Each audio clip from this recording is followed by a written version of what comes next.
Good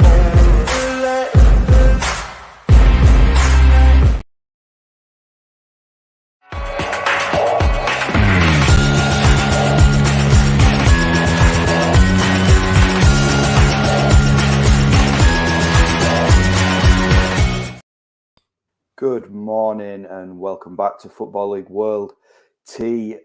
We've got a debate show coming up for you this morning, and that is going to centre around Middlesbrough and their revival under Michael Carrick in the Championship, going really, really well at the minute at the Riverside Stadium. So looking forward to getting into a little bit of a debate over the next 20 minutes and discussing really whether from a relegation battle, Middlesbrough are all of a sudden bound for the Premier League. I'm delighted to be joined by my colleague, Mark Sally, who I know has always had a little bit of a watchful eye on Middlesbrough for some conversations that we had last season under Chris Wilder. Marcus, how are you getting on that?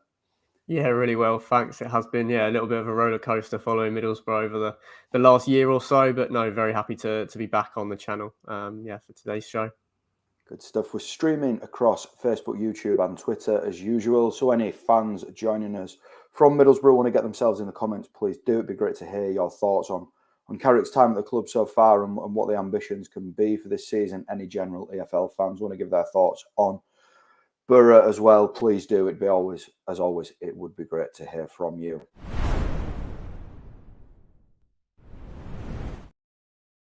Absolutely fantastic start to life as Middlesbrough manager for Michael Carrick. Then out of 10 fixtures, he's overseen 7 victories. They've lost just twice, including his first fixture in charge and the other game to league leaders Burnley. So no shame in that. Marcus, what's your initial reaction to Carrick's turnaround at Middlesbrough? Was it expected, unexpected? Just give us an overview of your thoughts.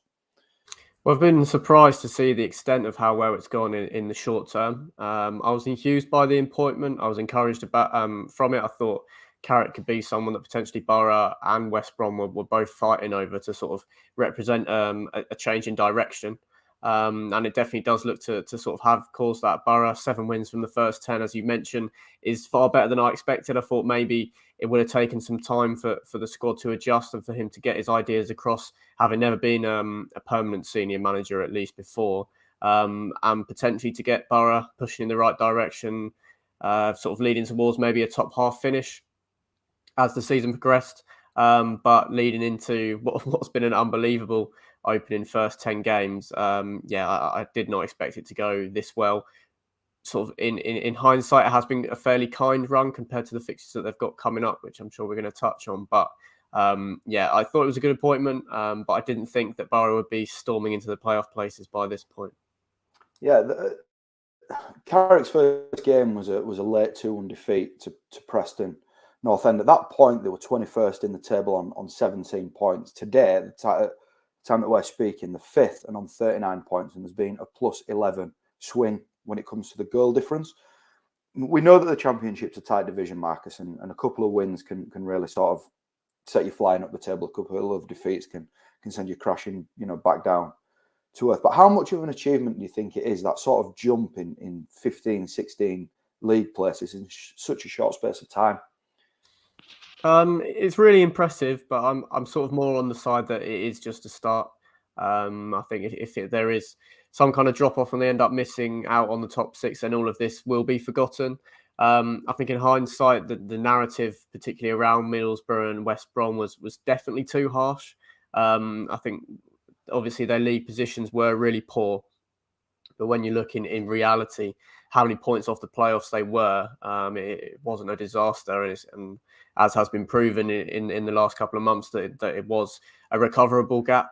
It's a hugely impressive start. I think they've scored in every game, and the sort of uplift we've seen in their attacking processes has been really impressive, and something that supporters would have been hoping to see for quite a while. So the style with which they've done it really stands out. But in terms of sort of climbing above those 15, 16 places, I'm not someone who reads too much into the league table and jumps like that at this stage of the season, because otherwise I feel like you're either going to be too high or too low week by week. It's really impressive, but I think it's important to focus on it just being the start, and sort of not getting too carried away as Carrick as ensuring that his stocks don't rise too high and expectations as a result of it right now.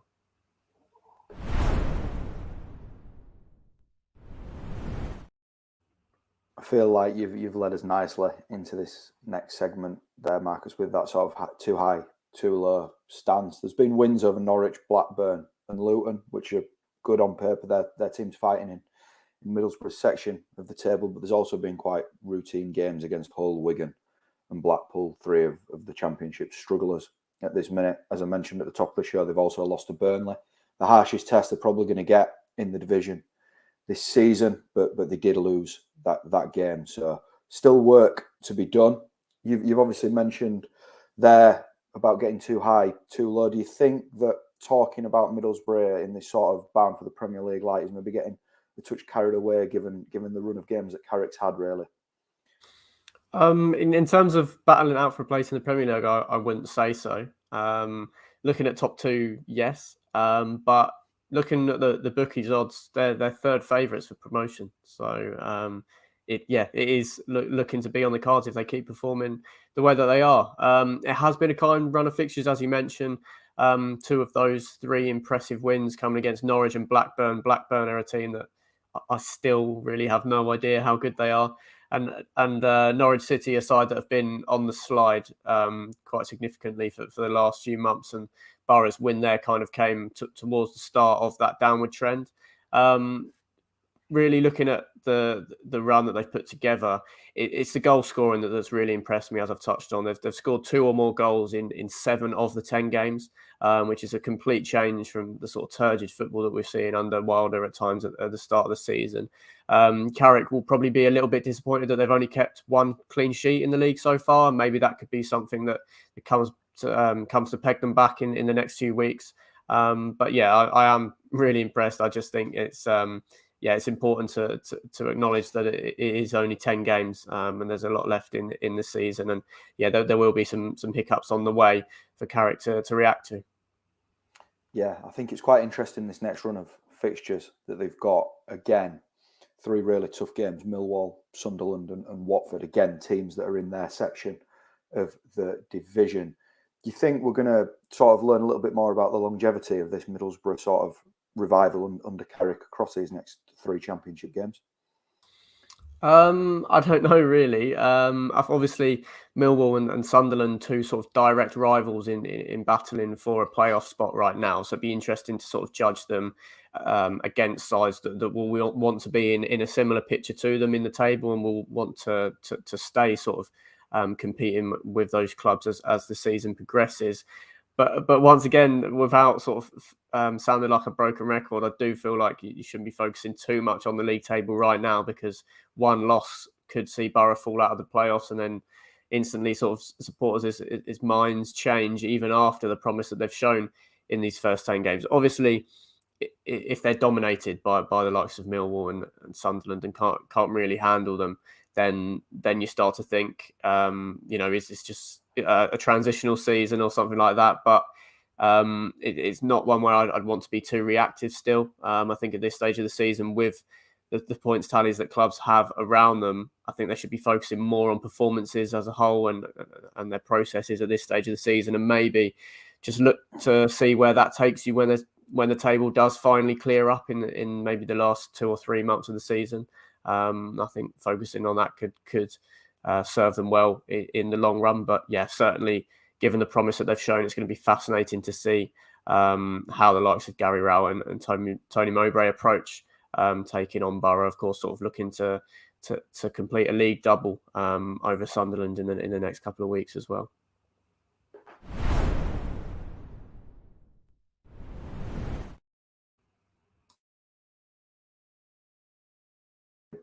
Under Carrick, the 2 that I've kind of highlighted here are Matt Crooks, who is absolutely flying. He's got 4 goals and 2 assists in his last 5 games, and he's now playing as a centre forward. But Akpom as well has scored 9 goals since Carrick was appointed. Hat-trick against Luton, obviously aiding that, but still an impressive record from somebody that wasn't really in the picture coming into the season.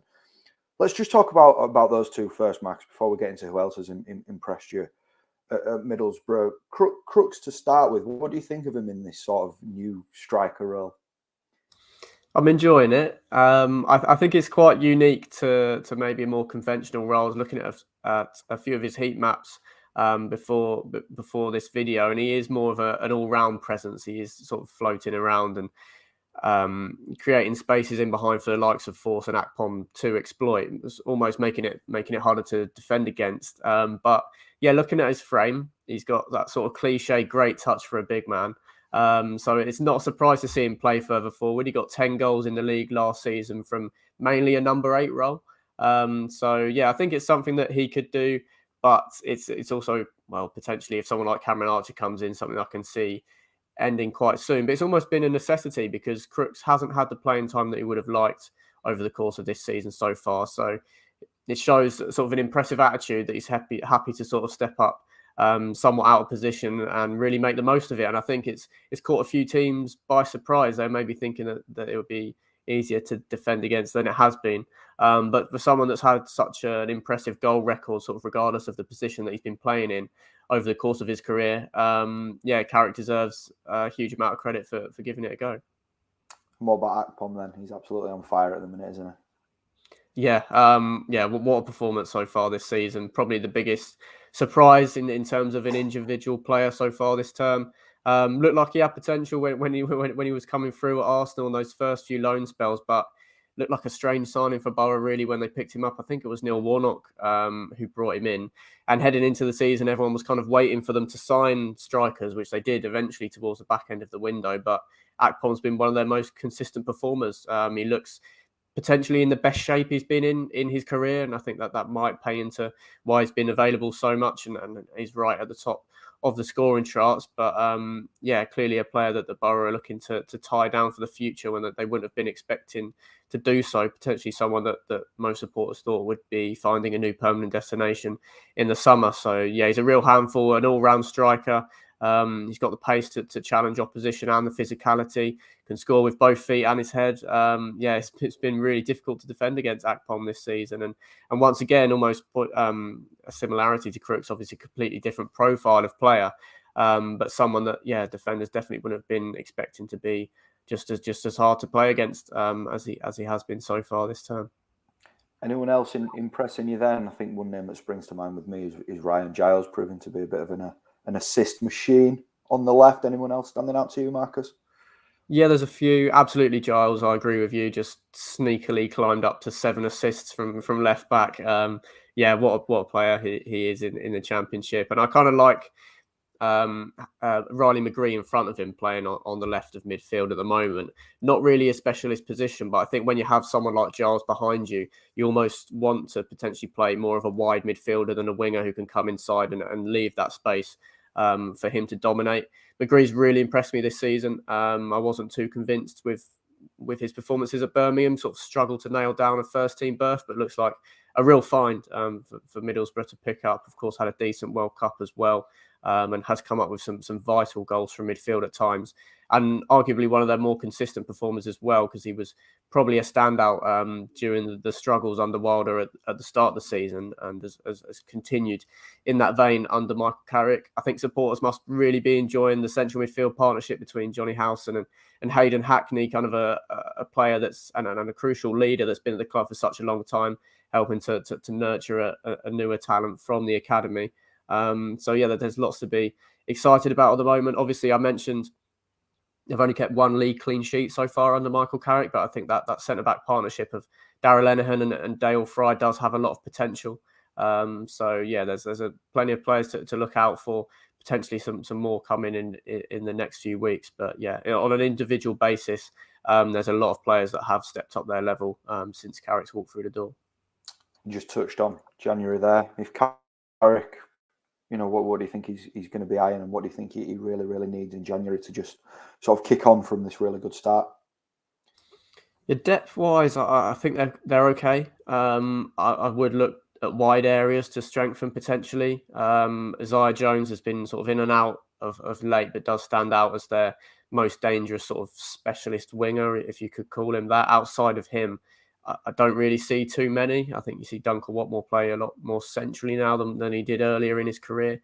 So I think that's an area that they could invest in a little bit. We've seen Marcus Force pushed out wide in recent weeks, but he's played centrally previously in his career as well. So I think maybe a couple of bodies out wide to add some X factor, potentially some impact substitutes as well, and it could just add a little bit more tactical flexibility. For Carrick, currently feels like they are shoehorning players in a little bit. I know it's working, but that there are some players that it does feel like are playing a little bit out of position. As we named Crooks, of course, it's gone so well already, but you wonder if it could really sustain that for the remainder of the season. So yeah, wide areas, right wingers, left wingers, sort of stand out as the areas that the Borough should need to sort of supplement the depth chart at the Riverside at the moment. But I think they're pretty well set to have a really good go at the top six, given the squad that's at Carrick's disposal right now.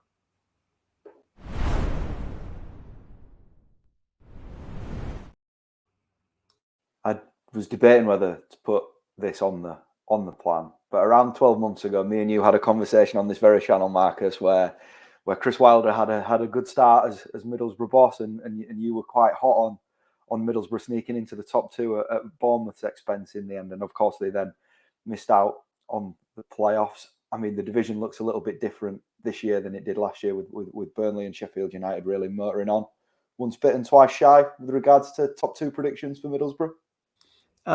In a way, yeah, I am. I could last season I couldn't really get my head around how bad Bournemouth were for pretty much the whole second half of the season. So that sort of Borough pick to get top two was to do with them as well. I have more confidence in Sheffield United right now than I did in Bournemouth this time last season. There is a 12-point gap for Borough to make up, so I do think that is a really big ask at this stage. I think they should be focusing on trying to cement a top six berth over the coming months. That their cushion sort of in there is pretty non-existent right now. So building that should be their prime focus, and then potentially just see where they're at. I mean, there's some similarities to the position that Nottingham Forest found themselves in last season. Sort of had to work so hard to break into the top six in the first place, that once they sort of bulldoze their way in there, they were able to carry that momentum and even create a chance to finish in the top two. So you never know how it's going to shape up until we really reach the business end of the season. But I think for now, Sheffield United and Burnley are looking pretty unflappable. So Borough have just got to focus on cementing a place in the top six.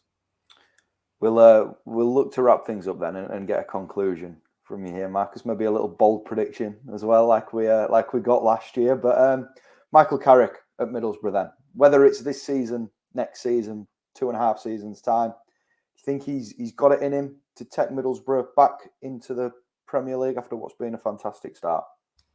Yeah, definitely. I can't say no, given the start that he's made. I completely believe in this squad of players that they're capable of taking Borough back to the top flight. I think it's a much better fit than Chris Wilder, given the structure of the squad off the pitch. And he should receive the patience to go again next season, even if this does prove to be a little bit of a false dawn and they do fall away. Yeah, I really like the look of Carrick so far as a manager. Looks like someone that's going to progress to the Premier League as a coach, at least with or without Middlesbrough. So yeah, I definitely think he's the manager to take them back there. Right now, whether it be this season or later on. If it is this season, it would likely have to be via the playoffs, which of course is pretty difficult to achieve when you get there. So yeah, either this season or next season, I would certainly back Carrick to take Borough up.